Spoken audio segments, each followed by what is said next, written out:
ANMR ನ್ಯೂಸ್ಗೆ ಸ್ವಾಗತ. ಭಾವನಾ ಆಸ್ಪತ್ರೆ ನಗರಸಭೆ ಹಿಂಭಾಗ ಎನ್ಆರ್ ಬಡಾವಣೆ ಚಿಂತಾಮಣಿಯಲ್ಲಿ ಸಂಪೂರ್ಣ ಡೆಲಿವರಿ ಹಾಗೂ ನವಜಾತ ಶಿಶು ಆರೈಕೆ ಎನ್ಐಸಿಯು ಸೌಲಭ್ಯ ಸಮೇತ ಒಂದೇ ಸ್ಥಳದಲ್ಲಿ ಸಂಪೂರ್ಣ ಚಿಕಿತ್ಸಾ ಸೌಲಭ್ಯ ನೀಡುವ ಏಕೈಕ ಆಸ್ಪತ್ರೆ ಭಾವನಾ ಆಸ್ಪತ್ರೆಯಾಗಿದ್ದು, ಆಧುನಿಕ ಮೂಲ ಸೌಕರ್ಯ ಮತ್ತು ನವೀನ ಸೌಲಭ್ಯಗಳು, ಎಲ್ಲ ರೀತಿಯ ಇನ್ಶೂರೆನ್ಸ್ ಸೌಲಭ್ಯಗಳು, ಕ್ಯಾಶ್ಲೆಸ್ ಇನ್ಶೂರೆನ್ಸ್ ಸಹಿತ ಸೌಲಭ್ಯಗಳು ಸಿಗಲಿದೆ. ಡಾಕ್ಟರ್ ಭಾವನಾ ಎಸ್ ಅವರು OBG ಮತ್ತು ಗೈನಕಾಲಜಿ ತಜ್ಞರಾಗಿದ್ದು, ಅವರು ಸಾಮಾನ್ಯ ಮತ್ತು ಸಿಸೇರಿಯನ್ ಡೆಲಿವರಿ ಸೇವೆ, ಬಂಜೆತನ ಚಿಕಿತ್ಸೆ, ಲ್ಯಾಪ್ರೋಸ್ಕೋಪಿಕ್ ಶಸ್ತ್ರಚಿಕಿತ್ಸೆಗಳು, ಗರ್ಭಾಶಯ ಶಸ್ತ್ರಚಿಕಿತ್ಸೆ, ಲ್ಯಾಪ್ರೋಸ್ಕೋಪಿ, ಸ್ಟೆರಿಲೈಸೇಷನ್ ಚಿಕಿತ್ಸೆ ನೀಡಲಿದ್ದಾರೆ. ಇನ್ನು ಡಾಕ್ಟರ್ ಅಭಿನಯ್ ಆರ್ ಅವರು ಮಕ್ಕಳ ತಜ್ಞರಾಗಿದ್ದು, ಅವರು ಮಕ್ಕಳ ಆರೋಗ್ಯ ಸೇವೆಗಳು, ಲಸಿಕೆಗಳು, ಮಕ್ಕಳ IPD, NICU ಮತ್ತು ICU ಸೇವೆ ನೀಡಲಿದ್ದಾರೆ. ಇನ್ನು ಇತರೆ ವೈದ್ಯರಿಂದ ಸದರಿ ಆಸ್ಪತ್ರೆಯಲ್ಲಿ paediatric neurology, paediatric surgery, general medicine ಮತ್ತು general surgery, ENT nephrology, urology, onco surgery ಚಿಕಿತ್ಸೆ ಸಿಗಲಿದೆ. ಇನ್ನು ಹೆಚ್ಚಿನ ವಿವರಗಳಿಗೆ ಸಂಪರ್ಕಿಸಿ ಭಾವನಾ ಆಸ್ಪತ್ರೆ, ನಗರಸಭೆ ಹಿಂಭಾಗ, NR ಬಡಾವಣೆ, ಚಿಂತಾಮಣಿ. ಮೊಬೈಲ್ ಸಂಖ್ಯೆ 7899001345.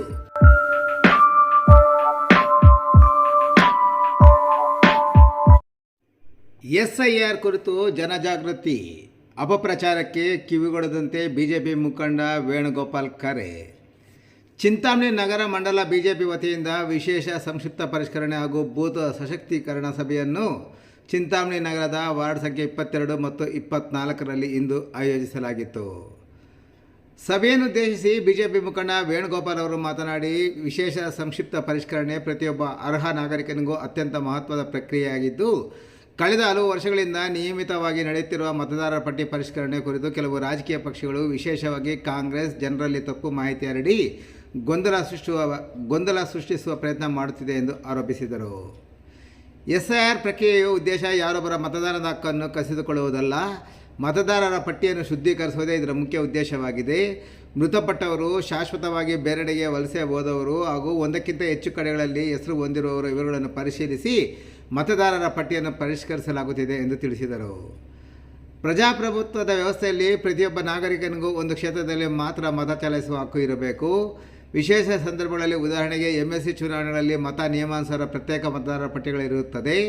ಪ್ರತಿಯೊಬ್ಬ ಅರ್ಹ ಮತದಾರರು ತಮ್ಮ ಹೆಸರು ಮತದಾರರ ಪಟ್ಟಿಯಲ್ಲಿ ಸರಿಯಾಗಿದೆಯೇ ಎಂಬುದನ್ನು ಪರಿಶೀಲಿಸಿ ಅಗತ್ಯವಿದ್ದಲ್ಲಿ ಫಾರಂಗಳನ್ನು ಭರ್ತಿ ಮಾಡಿ ನೋಂದಣಿ ಪ್ರಕ್ರಿಯೆಯನ್ನು ಪೂರ್ಣಗೊಳಿಸಬೇಕೆಂದು ಸಲಹೆ ನೀಡಿದರು. ಕೆಲವು ಸಮುದಾಯಗಳ ಮತಗಳನ್ನು ಪಟ್ಟಿಯಿಂದ ತೆಗೆದುಹಾಕಲಾಗುತ್ತಿದೆ ಎಂಬ ರೀತಿಯ ಸುಳ್ಳು ಸುದ್ದಿಗಳನ್ನು ಹರಡಲಾಗುತ್ತಿದೆ.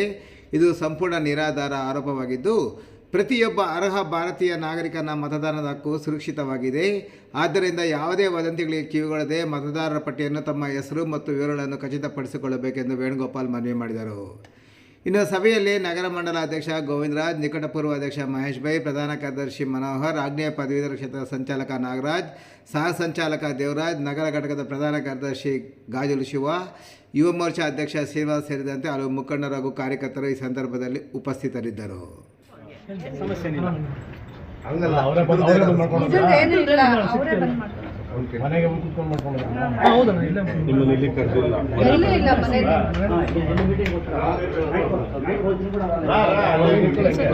ಎಲ್ಲರ ಜನಪ್ರಿಯ ನಾಯಕರಾದಂಥ ಗೋಪಿಯಣ್ಣವರೇ, ಪ್ರಧಾನ ಕಾರ್ಯದರ್ಶಿಗಳಾದ ಮನೋಹರ್ ಮತ್ತು ಶಿವಣ್ಣ ಅವರೇ, ಹಾಗೂ SIR ಮತ್ತು ಏನು ನಮ್ಮ ಮುಂದೆ ಬರುವಂಥ MLC ಚುನಾವಣೆಗಳಿಗೆ ಪ್ರಮುಖರಾದಂಥ ನಾಗರಾಜಣ್ಣ ಮತ್ತು ಸಹ ಸಂಚಾಲಕರಾದಂಥ ದೇವರಾಜ್ ಅವರೇ, ಯುವ ಮೋರ್ಚಾ ಅಧ್ಯಕ್ಷರಾದ ಸೀನಣ್ಣ ಅವರೇ, ಮತ್ತೊಬ್ಬರಾದ ನಮ್ಮ ರೆಡ್ಡಿ ವೇಣು ಅವರೇ, ವೇದಿಕೆಯಲ್ಲೆಲ್ಲ ನನ್ನ ಮಿತ್ರರೇ ಹಾಗೂ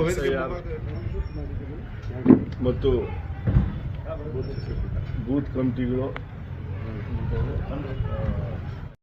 ಭಾಗವಹಿಸಿರುವಂಥ ಸಭೆಯಲ್ಲಿ ಇರುವಂಥ ನಮ್ಮ ಮಂಡಲ ಅಧ್ಯಕ್ಷರಾದಂಥ ಗೋವಿಂದರಾಜಣ್ಣರ, ಇವತ್ತು SIR ಅಂತ ಹೇಳ್ಬಿಟ್ಟಿದ್ದು ಯಾಕೆ ಅದನ್ನ 30 ವರ್ಷಗಳಿಂದ ಮಾಡ್ದಿರ ಇವಾಗ ಮಾಡ್ತಾ ಇದ್ದಾರೆ ಅಂದರೆ, ದಯವಿಟ್ಟು ಯಾರು ಓಟು ತೆಗೆಯೋದಕ್ಕೂ ಮಾಡ್ತಾ ಇಲ್ಲ, ಯಾರನ್ನೂ ಅವೇಳನ ಮಾಡಿ ಇದ್ರ ಬಗ್ಗೆ ಜಾಸ್ತಿ ಮಾಹಿತಿ, ತಪ್ಪು ಮಾಹಿತಿ ಕೊಡ್ತದೆ. ಈ ಕಾಂಗ್ರೆಸ್ ಪಕ್ಷ ಹೆಂಗೆ ಅಂದರೆ ತಪ್ಪು ಮಾಹಿತಿಗಳು ಕೊಟ್ಟು ಜನನ್ನ ದಿಕ್ಕು ತಪ್ಪಿಸೋವಂಥದ್ದು. ಸತ್ತೋರ್ನ, ಇಲ್ಲಿಂದ ಓದೋರ್ನ ವೋಟ್ ಲಿಸ್ಟಲ್ಲಿ 5 ವೋಟ್ ಲಿಸ್ಟಲ್ಲೂ ಸತ್ತೋರೇ ಬರ್ತಾ ಇದ್ದಾರೆ. ನಮ್ಮ ತಾತನೋ, ನಮ್ಮ ಅಜ್ಜಿನೋ, ನಮ್ಮ ತೆಗೆದು ನೋಡಿ ನಮ್ಮ ತಾತನ ಹೆಸರು ಇರ್ತದೆ, ನಮ್ಮ ಅಜ್ಜಿ ಹೆಸರು ಇರ್ತದೆ, ನಮ್ಮ ಅಮ್ಮನ ಹೆಸರು ಇರ್ತದೆ, ಸತ್ತೋಗಿರೋ ಹೆಸರೆಲ್ಲ ಇರ್ತದೆ ನಮ್ಮನೆ. ಇವನ್ನ ಪರಿಷ್ಕರಣೆ ಮಾಡ್ತಾರೆ. ಒಬ್ಬ ಮನುಷ್ಯನಿಗೆ ಒಂದು ಹತ್ರ ಓಟ್ ಇರಬೇಕು, ಎಲ್ಲೇ ನೀನು ಹಾಕು, ಒಂದು ಓಟ್ ಇರಬೇಕು, ನೀನು ಮತ ಚಲಾಯಿಸೋ. MLC ಕಾದ್ರೆ 2 ಓಟ್ ಬರ್ತದೆ. ನೀನು ಡಿಗ್ರಿ ಆಗಿ ನಿಮ್ಮ ಮನೆಯಲ್ಲಿ ಯಾರೇ ನಿನ್ನ ಹೆಂಡತಿ ನಿಮ್ಮ ಅಮ್ಮನು ಯಾರೇ ಡಿಗ್ರಿಗಳಾಗಿದ್ರು, ಹಳೆ ಡಿಗ್ರಿಗಳು ಅವ್ರಿಗೆ ಓಟ್ ಮಾಡಿಸಿ. ಇವತ್ತು ಓಟ್ ಐತೆ. ಇದು SIR. ಪ್ರತಿಯೊಬ್ಬರಿಗೆ ಒಂದು ಓಟು, ಒಂದು ಮತ, ಒಂದು ಹಕ್ಕು, ಅವ್ರ ಹಕ್ಕೈತೆ ಅಂತ ಹೇಳೋದಕ್ಕೆ ಮಾಡಿರೋ ಅಂಥದ್ದು. ಇದನ್ನೇನಾಯ್ತು ಅಂದರೆ ಒಂದು ಕೋಮಿನ ಓಟೇ ತೆಗೆದಾಕ್ಬಿಟ್ರು, ಮುಸ್ಲಿಂ ಓಟ್ ತೆಗೆದಾಕ್ಬಿಟ್ರು, ಕ್ರಿಶ್ಚಿಯನ್ಸ್ ಓಟ್ ತೆಗೆದಾಕ್ಬಿಟ್ರು, ನೀವು ಇರೋ ಓಟ್ ನಿಮ್ಮ ಬೀದಿ ಓಟೇ ಇರೋಲ್ಲ. ಇದೆಲ್ಲ ತಪ್ಪು ಪರಿಗಣನೆ. ಎಲ್ಲರೂ ಪ್ರತಿಯೊಬ್ಬರು ಮನೆಯಲ್ಲಿ ಇವತ್ತು ಫಾರಮ್ಗಳು ಕೊಟ್ಟು ಮಾಡ್ತಾ ಇದ್ದಾರೆ. ನಾವು ಯಾವುದೇ ಮನೆಯಲ್ಲಿ ಪರಿಷ್ಕರಣೆ ಮಾಡಿದಾಗ ಇನ್ನೊಬ್ರು ಹೆಸರಲ್ಲಿ ತಗೊಳಕ್ಕಾಗಲ್ಲ. ಬುದ್ಧಿಮಂತರು ಏನು ಮಾಡ್ತಾ ಇದ್ದಾರೆ, ಅವ್ರ ಮನೆಯಲ್ಲಿ ಸತ್ತೋಗಿರೋರು, ಪಕ್ಕದ ಮನೆಯಿಂದ ಹೊರಟೋಗಿರೋರು ಅವ್ರ ಹೆಸರು ಹಾಕೋದು. ಫಲಾನುಭವಿಗಳು ಬುದ್ಧಿಮಂತ, ನಾನು ಲೀಡ್ರ್ ಆದವನು ಏನು ಮಾಡ್ತೀನಿ, 4 ತಗೊತೀನಿ. ನಾನು ಏನೇ ಬಂದರು ಫಲಾನುಭವಿಗಳು, ಒಂದು ರೇಷನ್ ಕಾರ್ಡ್ ಬಂದರು 4 ಸತ್ತೋಗಿರೋದು ನನ್ನ ಹತ್ರನೇ ಇರ್ತದೆ. ನನ್ನ ಕುಟುಂಬದಾಗ ಯಾರನ್ನ ಕರ್ಕೊಂಡ್ಬಂದು ಸೈಟ್ ಬೇಕು 4 ಜನಕ್ಕೆ ಕೊಡ್ರಿ, ಸೈಟು ನಮಗೆ, ಇದು ಇನ್ನೇನ ಸರ್ಕಾರಿ ಸವಲತ್ತುಗಳು ಬಂತು, ದುಡ್ಡು ಬಂತು, ಇದು 4 ನಮಗೆ ಕೊಡ್ರಿ ಅಂತೇಳಿ ಈ ಯಾರು ಓಡೋಗಿರ್ತಾರೆ, ಯಾರು ಈ ಮನೆಯಲ್ಲಿ ವಾಸ ಇರಲ್ಲ, ಅವ್ರ ಬೆನಿಫಿಟ್ ಎಲ್ಲೋ ಇದ್ದರೆ ಅವ್ರ ಹೆಸರು ಇವ್ನು ತಿಂತಾ ಇರ್ತಾರೆ. ಇವನ್ನೆಲ್ಲ ತೆಗೆದಾಕಿದ್ರೆ ಏನೇ ಸರ್ಕಾರಿ ಬೆನಿಫಿಟ್ಗಳು ಏನು ಬರ್ತದೆ ಪ್ರತಿಯೊಬ್ಬರಿಗೂ ಬರ್ತದೆ. ಇವಾಗ ಸತ್ತೋಗಿದ್ದು 2,000 ರೂಪಾಯಿ ಪ್ರತಿ ಮಹಿಳೆ ಕೊಡ್ತಾ ಇದ್ದಾರೆ. ಇವಾಗ ವೋಟ್ ಲಿಸ್ಟ್ ಪರಿಷ್ಕರಣೆ ಮಾಡಿದಾಗ ತೆಗೆದಾಕ್ತಾ ಇದ್ದೀರಿ, ಅವ್ರಿಗೆಲ್ಲ ದುಡ್ಡು ಹೋಗ್ತೈತೆ. ಎಲ್ಲೋತೈತೆ ದುಡ್ಡು? ಬ್ಯಾಂಕಲ್ಲಿ 160ರಿಂದ 170 ಕೋಟಿ ಹಂಗೆ ಬಿದ್ದೈತಂತೆ. ಸತ್ತೋಗಿರೋ ಲೀಸ್ಟ್ ಮಾಡಿದವ್ರು ಯಾರು? ಇದನ್ನ ದಯವಿಟ್ಟು ತಿಳ್ಕೊಬೇಕು. ಅದರಿಂದ ತಾವು ಪರಿಷ್ಕರಣೆ ಮಾಡೋವಾಗ ಪ್ರತಿಯೊಂದು ನಿಮ್ಮ ಕುಟುಂಬದಾಗ ನಿನ್ನ ಮಗಳು ಅಲ್ಲಿ ವಿಲ್ಲನ್ನ ಕೊಟ್ಟಿದ್ರಮ್ಮ, ನೀನು ಅಲ್ಲಿ ಓಟ್ ಮಾಡೋ, ನೀನು ಅಲ್ಲೇ ಇರೋ, ನೀನು ಸೊಸೆ ಇದ್ರೆ ಇಲ್ಲಿ ಓಟ್ ಮಾಡಿಸು. ಇದನ್ನ ತಿಳ್ಕೊಂಡು ಪ್ರತಿಯೊಂದ್ರದ್ದು ನಾವು ಮಾಡಿದಾಗ ಏನಾಗ್ತದೆ, ಮಹಿಳಾ ಬೆನಿಫಿಟ್ ಏನು ಬರ್ತದೆ ಎಲ್ಲ ಕೋಮಿನವ್ರಿಗೂ ಎಲ್ಲ ಧರ್ಮದವ್ರಿಗೂ ಅವ್ರಿಗೆ ಸೇರುತ್ತೆ. ಯಾರು ಓಟಿಂದ ಬಿಟ್ಟೋಗಲ್ಲ. ಇದು ಫಸ್ಟ್ ಅರ್ಥ ಮಾಡ್ಕೊಬೇಕು ನಾವು. BJP ಇವತ್ತು ಪಕ್ಷ ಮಾಡ್ತಾ ಇರೋದು, BJP ಅಂದರೆ ಅವ್ರ ತಂದೆ ತಾಯಿಗಳು ಹೊಟ್ಟೆ ತುಂಬಿಸ್ಕೊಂಡು ಕೋಟಿಗಳು ಮಾಡಿ ಅವ್ರ ಮಕ್ಕಳು ಕೋಟಿಗಳು ಮಾಡುವಂಥ ಪಕ್ಷ ಅಲ್ಲ. ಫಸ್ಟ್ ಅದು ತಿಳ್ಕೊಳ್ರಿ. ನರೇಂದ್ರ ಮೋದಿ ಅವರು ಇವತ್ತು ತನ್ನ ತಾಯಿ ಸತ್ತಾಗ ಕೂಡ ಇರಪ್ಪ ಅಂತೇಳಿ ಮಣ್ಣು ಮಾಡಿಕೊಂಡು 11 ಗಂಟೆಗೆ ಮಣ್ಣಾಗ್ತಾನೆ, 1 ಗಂಟೆಗೆ ಬಂದು ಮೀಟಿಂಗಲ್ಲಿ ಕೂತ್ಕೊಂಡು ಮೀಟಿಂಗ್ ಮಾಡಿದಂಥ ದೇಶಭಕ್ತನು ಇವತ್ತು ಅವರು BJP ಸರ್ಕಾರ ನಡೆಸ್ತಾ ಇರೋದು. ಮಾಡಲ್ಲ. ಹುಟ್ಟಿದ ಯಾರು ದೇಶದಲ್ಲಿದ್ದು ನಾನು ಭಾರತೀಯನು ಅನ್ನೋವನು ನಮ್ಮ ಹಿಂದೂ. ಯಾವುದೇ ಒಂದು ಆಗಿರ್ಬೋದು, ಅವ್ರು ಹೇಳೋದು ಯಾವುದೇ ಜನಾಂಗ ಆಗಿರ್ಬೋದು, ನಾನು ಈ ದೇಶದಲ್ಲಿ, ಈ ದೇಶಕ್ಕೆ ಯಾರು ಗೌರವ ಕೊಡ್ತಾರೆ, ಈ ದೇಶದಲ್ಲಿ ನಾನು ಹುಟ್ಟಿದ್ದೀನಿ, ಯಾವುದೇ ಧರ್ಮದಲ್ಲಿ ಹುಡು, ಈ ದೇಶ ನಂದು ಅನ್ನೋನಿಗೆ ಅವನು ನಮ್ಮ ಹಿಂದೂ. ಈ ದೇಶ ಭಾರತೀಯನವನು. ಇದನ್ನ ನಾವು ಅರ್ಥ ಮಾಡ್ಕೋಬೇಕು. ಅರ್ಥ ಮಾಡಿಕೊಂಡು ಇವತ್ತು ಎಲ್ರಿಗೂ ಯಾವುದೇ ಒಂದು ಸೌಲಭ್ಯ ಸಿಕ್ಕಲಿ, ಅದನ್ನ ಎಲ್ರಿಗೂ ಭಾರತದಲ್ಲಿರೋ, ದೇಶದಲ್ಲಿರೋ, ಇದು ನನ್ನ ಮನೆ ಅಂತ ಕೆಲಸ ಮಾಡ್ತಾ ಇರೋ 18 ಪ್ರಧಾನಿ, ಇದು ನನ್ನ ಮನೆ, ಈ ದೇಶನೇ ನನ್ನ ಮನೆ ಅಂತ ಕೆಲಸ ಮಾಡ್ತಾ ಇರೋದು. ನಾವು ಅವ್ರ ಜೊತೆಲಿ ಸೇರ್ಕೊಂಡು 1 ಅವರ್ ಕೆಲಸ, ಅವ್ರು ಕೊಟ್ಟಂಥ ಸೂಚನೆ ಮಾರ್ಗಗಳಲ್ಲಿ ಹೋಗೋದು. ನೀವು ನೋಡ್ತಾ ಇದ್ರಿ ಮೊನ್ನೆ ಪ್ರಧಾನವ್ರನ್ನ ಇವತ್ತು ಯುವಕರು ಸ್ಟ್ರೈಕ್ ಮಾಡಿದ್ರು. ಏನು ತಪ್ಪು BJPದು ಅನ್ನೋದು ನನಗೂ ಅರ್ಥವಾಗಿಲ್ಲ.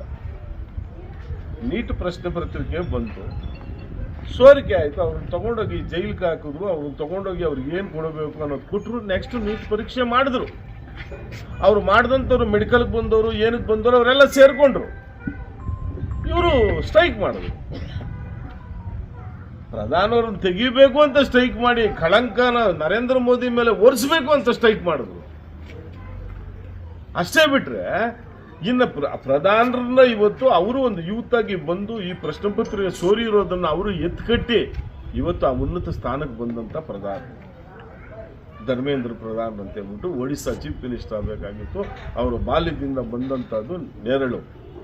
ಅವರು ಮಾಡಿದಂಥ ಒಳ್ಳೆ ಕೆಲಸಕ್ಕೆ ಇವರು ಸ್ಟ್ರೈಕ್ ಮಾಡಿ ಅದಕ್ಕೇನಾಯ್ತು? ಇವಾಗ ದೇಶ ಅವರೇ ಏನಂದ್ರು, ನನಗೆ ಒಬ್ಬನಿಗೋಸ್ಕರ ಯಾಕೆ ಸ್ಟ್ರೈಕ್ ಮಾಡ್ತೀನಿ, ನನ್ನ ರಾಜೀನಾಮೆ ನಾನೇ ಕೊಡ್ತೀನಿ, ಪದವಿ ಯಾವತ್ತಿದ್ರು ಹುಡ್ಕೊಂಡ್ ಬರುತ್ತೇನಂಕ. ಏನು ಸಾಧನೆ ಆಯಿತು? ಅವರೇ ಶಿಕ್ಷೆ ಕೊಡಿಸಿ, ಅವರೇ ತೆಗೆಸಿ, ಯಾವುದೇ ಒಂದು ಮಗುಗೆ ಅನ್ಯಾಯ ಹಾಕೂಡ್ದು, ನೀಟ್ ತಿರುಗಿ ಎಕ್ಸಾಮ್ ನೀಟ್ ಬರೆಸಿ ತಿರುಗಿ ಇವತ್ತು ಕಂಪ್ಯೂಟರೀಕರಣ ಮಾಡಿ ಇವತ್ತು ಅವ್ರು ಮಾಡಿರೋ ರಿಸಲ್ಟ್ ಅವ್ರಿಗೆ ಸಿಕ್ಕಬೇಕು ಅನ್ನೋದನ್ನ ಇವತ್ತು ಯಾವುದೇ ಭ್ರಷ್ಟಾಚಾರ ಇಲ್ದಿರೋ ಬರ್ತಾ ಇರೋವಂಥ ಸರ್ಕಾರ. ಯಾರು ಏನೇ ಮಾಡಿದ್ರು ಸರ್ಕಾರನ ಅಲ್ಲಾಡ್ಸೋಕ್ಕಾಗಲ್ಲ, ನಿಷ್ಠಾವಂತರನ್ನ ಕೊಂಡ್ಕೊಳಕ್ಕಾಗಲ್ಲ. ಯಾರು ಮನ್ಸು ಮಾಡಿ ಯಾವುದಕ್ಕೆ ಓಟ್ ಹಾಕಬೇಕು ಅನ್ನೋ ನಾವು ಓಟ್ ಚೇಂಜ್ ಮಾಡೋಕ್ಕಾಗಲ್ಲ. ಬಟ್ ಈ ದೇಶದಲ್ಲಿ ನಾವು ಇರಬೇಕು ಅಂದರೆ, ಈ ದೇಶ ಉದ್ಧಾರ ಆಗಬೇಕು. ಈ ದೇಶದಲ್ಲಿ ಪ್ರತಿಯೊಬ್ಬರು ನಾವು ನಿತ್ಯ ಊಟಗಳಾಗಲಿ, ಪೆಟ್ರೋಲ್ ಆಗಲಿ, ಡೀಸೆಲ್ ಆಗಲಿ ಎಲ್ಲ ಇವತ್ತು ದೇಶ ಸುಭದ್ರವಾಗಿರಬೇಕು ಅಂದರೆ BJP ಸರ್ಕಾರ ಬೇಕು. ಈ ಸರ್ಕಾರ ಇಲ್ದಿದ್ದು ಯಾವುದೇ ಸರ್ಕಾರ ಬಂದರೂ 2 ದಿವಸ ನಿಲ್ಲಲ್ಲ, ದೇಶ ಹಾಳಾಗುತ್ತೆ. ಇದು ಅರ್ಥ ಮಾಡ್ಕೊಬೇಕು. SRI ಬಗ್ಗೆ ಆಗಲಿ, ಇನ್ನೊಂದ್ರ ಬಗ್ಗೆ ಆಗಲಿ, ಮಾಡ್ತಾ ಇರುವಂಥ ಕೆಲಸ ಆಗಲಿ, ಯಾವುದೇ ಒಂದು ಮನೆಗೆ ಗಲ್ಲಿಗೆ ಹೋಗಿ ಕೆಲಸ ಮಾಡಿ ಅಂತಾರೆ. ಯಾರೇ ರಾಜಕೀಯ ವ್ಯಕ್ತಿ ಆದ್ರೂ ಮನೆಗೂ ಇವಾಗ ಹೋಗ್ಬೇಕು. ನಿಂದು SRI ಆಗೈತಾ, ನೀನು ಓಟ್ ಲಿಸ್ಟ್ ಅವ್ನು ಮನೆ ನೋಡ್ದಂಗಾಯ್ತು, ವಿಚಾರಿಸ್ದಂಗಾಯ್ತು. ಇವತ್ತು ಮನೆಗೂ ವೋಟ್ ಲಿಸ್ಟ್ ತಲುಪಿಸುವಂತ ಇದು ಕೆಲಸ ಮಾಡಿದ್ದಾರೆ. ಫೋಟೋನಿಂದ ಮೊದಲು ಎಲ್ಲೋ ಇತ್ತು, ಹುಡುಕಿ ವೋಟ್ ಹಾಕ್ಬೇಕಾಗಿತ್ತು. ಚುನಾವಣೆ ಆಯೋಗ ಬರ್ತಾ ಮಾಡ್ತಾ ಇರುವಂತ ಕೆಲಸ. ನಿನ್ನ ಮನೆಗೆ ನಿನ್ನ ಫೋಟೋಗಳು ಬರ್ತಾ ಇದ್ದಾವೆ. ನೆಕ್ಸ್ಟ್ ಕಲರ್ ಫೋಟೋಗಳು ಬಂದು ನಿನ್ನ ಮನೆಗೆ ನೀನು ವೋಟ್ ಹಾಕಿದ್ದೀಯಾ? ಪ್ರತಿಯೊಬ್ಬನ ಹಕ್ಕು ವೋಟ್ ಹಾಕ್ಬೇಕು. ಎಲೆಕ್ಷನ್ಗೆ ಹೋಗಿದ್ದೀಯಾ, ವೋಟ್ ಹಾಕಿದ್ದೀಯಾ? ವೋಟ್ ಹಾಕಿಲ್ಲ ಅಂದ್ರೆ ಏನು ಮಾಡೋದು ಅಂತ ಅದನ್ನೂ ಚಿಂತೆ ಮಾಡ್ತಾ ಇದ್ದೀವಿ.